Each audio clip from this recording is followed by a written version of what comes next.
So everybody wants to lose weight. I'd like to lose a little bit of weight. So tell us maybe first, like, what's the balance? Like, how much of it should be exercise? How much should be nutrition? That's a misconception people get all the time.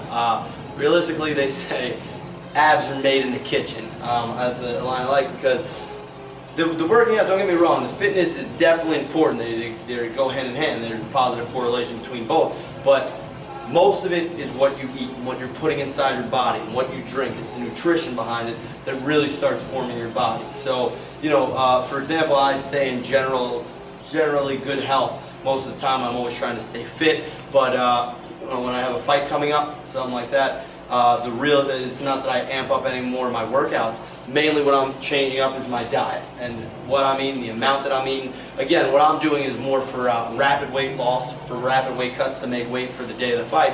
But